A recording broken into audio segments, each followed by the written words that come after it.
السلام عليكم. فيديو النهاردة مهم جدا جدا جدا، فاللي بيشوف الفيديو دلوقتي اتمنى منك لايك وكومنت برأيك وسبسكرايب للقناة علشان توصلك الفيديوهات بتاعتي. ان شاء الله الفترة الجاية هنزل لكم فيديوهات مهمة جدا. موضوع النهاردة بيتكلم عن ايه؟ هو ان سعد الصغير من احد المتورطين في مافيا تجارة الاعضاء. طيب ايه دليلكم على كده؟ والله في فيديو منتشر على السوشيال ميديا عموما.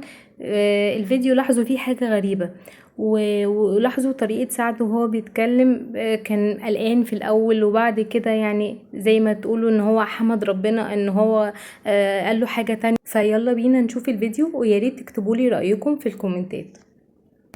كنت شغال بلقمتك عند وفاء عامر يا سعد.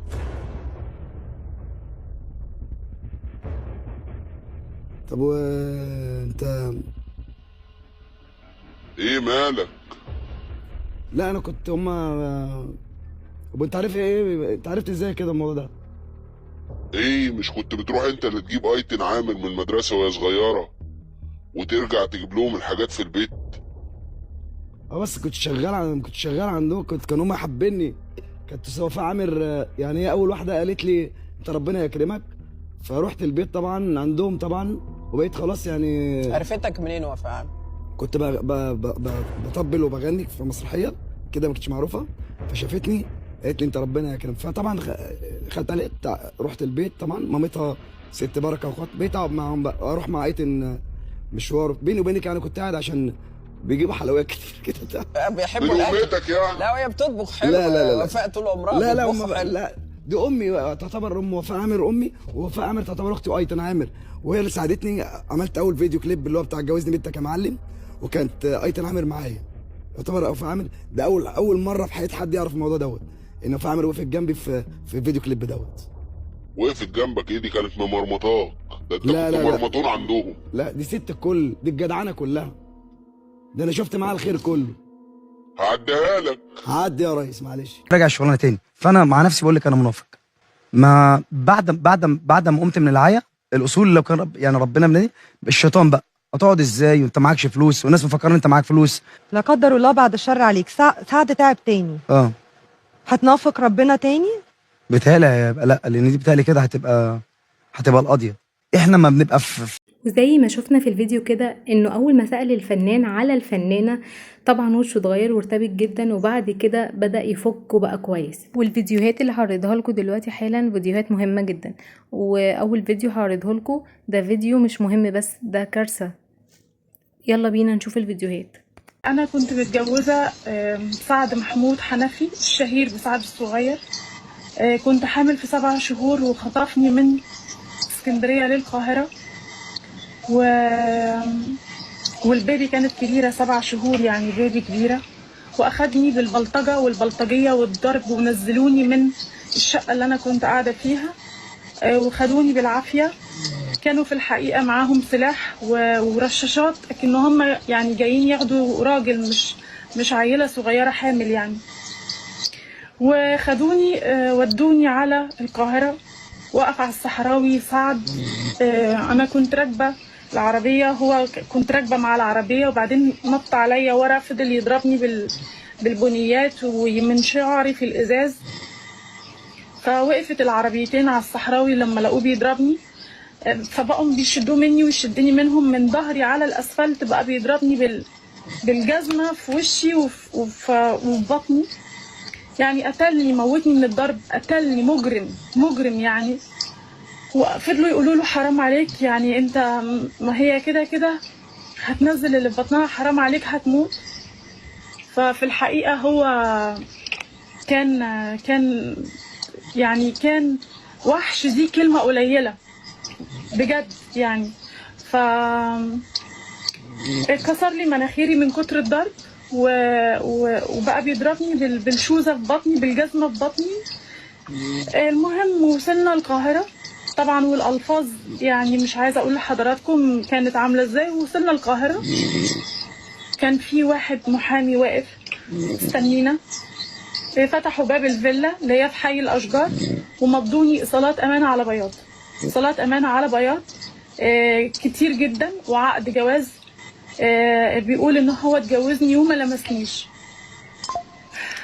وبعد كده كل شويه الدكتور بيتصل يتصل يستعجله، لانه اصلا ما كانش فيه ولا دكتور راضي يعمل لي العمليه، لاني كنت في 7 شهور. فكل الدكاتره كانت بتقول انتوا واخدين بالكم يعني اجبرها على الاجهاض يا جماعه؟ دي قضيه عارفين يعني ايه؟ نقاط القصا.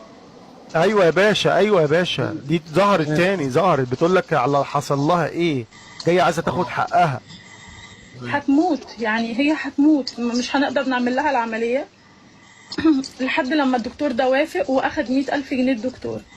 بعد كده هو رد في التليفون قال له طيب خلاص احنا جايين مش عارف ايه. خدني وداني عند الدكتور. كانت الساعة تقريبا 2 بالليل لما رحت عند الدكتور. فالدكتور قال له اطلعوا بره. قال له لا محدش هيطلع بره، انت هتكشف عليها وهم موجودين. قال له لا انا مش هقدر اكشف عليها. فمن كتر ان هو ما عندهوش نخوة يعني، ومن كتر ان هو ما في الحقيقة ما مش راجل يعني، فهو خلى البلطجية واقفين وانا بكشف يعني. فالدكتور اتخانق معه وقال له انا مش هكشف عليها غير لما كلهم يطلعوا بره. فالدكتور لما كشف عليا فقال له انت كدبت عليا، البنت دي يعني البنت كبيره في الشهر السابع، انت قلت لي في الشهر الرابع واول الخامس يعني في نهايه الرابع، انت كدبت عليا، انا مش هقدر اعمل لها العمليه. قال له لو ربنا نزل من فوق انت هتعمل العمليه، يعني هتعمل العمليه مهما عملت هتعملها، يعني هتعملها. وطلع في راس الدكتور السلاح اللي كان هو شايله. فالدكتور ما كانش عارف يعمل ايه. فالدكتور قال له طيب احنا هنحتاج 3 إبر علشان الطفله كبيره وهنحتاج 3 إبر، الابره ب5000 جنيه. قال له ان شاء الله يكون ب1,000,000 جنيه. فقال له يلا العمليات. راح الدكتور. طبعا هي كانت عياده صغيره في شارع احمد عرابي في المهندسين، وكنا الساعه 2 بالليل. يعني تخيل عياده بتفتح الساعه 2 يا جماعه، ده اكبر عياده في مصر بتفتح الساعه اخرها 12 بالليل. يعني يخلي الدكتور ينزل يفتح العياده عشان ينزل يسقط مراته.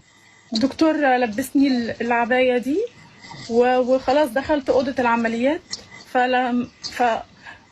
قبل ما يبنجني قال لي تشهدي. فقلت له دكتور هو انا هموت؟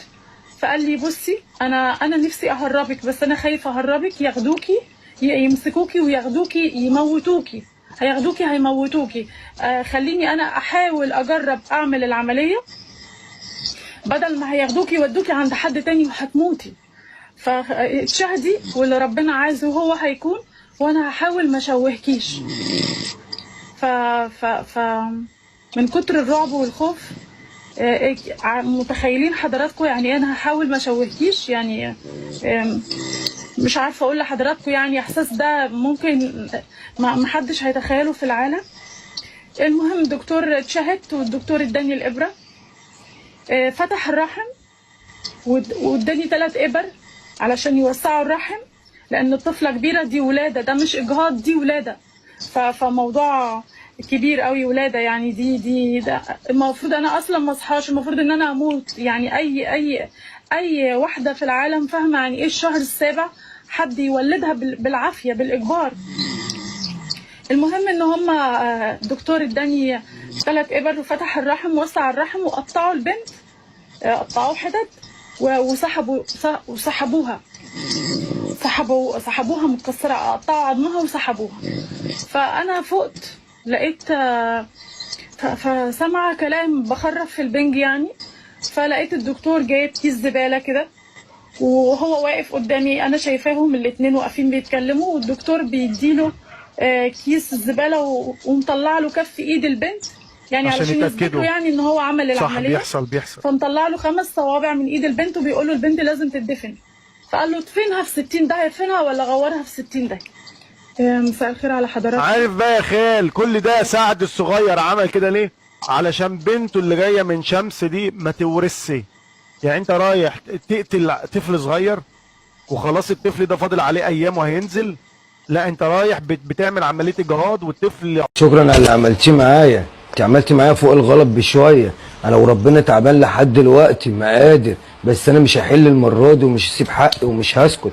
زي ما كله اتكلم انا هتكلم. انا عملت زي الناس كلها وانت يا فنانه اللي قنعتيني ووقفت واتكلمتي معايا والكلام ده كله وخليتيني عملت كده. انا غلطان، عندي غلط، مش ما عنديش غلط اللي انا وافقتك اساسا، بس زي ما كله اتكلم وعرفتي غلطي انا انا كمان لازم اتكلم، وغلاوه ربنا ما هحل واتكلم وهنزل فيديوهات تاني وكل شويه انزل فيديوهات لحد لما تشوفوا لي حل في الحوار ده. انا تعبان وربنا تعبان اهو، تعبان يا جدعان حرام. فبرضه زي اي حد عايز حقه. انا برضه غلطت، ما البني ادم مش معصوم من الغلط. غلطت، دي ظروف الدنيا كانت صعبه عليا وقلت اعمل الحوار دوت، فمش ذنب برضه اللي انا اعيش طول عمري تعبان كده اهوت. وزي ما شفنا الفيديوهات يا جماعة حاجة تخض. وده بوست من المحامي أحمد مهران بيتكلم بيقول فيه: أنا لسه مصدقك يا مروة ومصمم إنك مش مجنونة وإنك صادقة.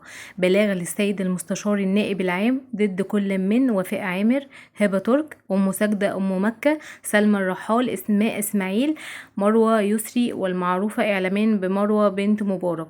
كان لازم اسم مروة يكون في البلاغ علشان يتسألوا كلهم، ولأن مروة هي شاهد الإثبات واللي معاها ما به نستطيع أن نصل للحقيقة في كشف شبكة كبيرة للإتجار بالبشر وغسيل الأموال. وده بلاغ من المحامي أحمد مهران.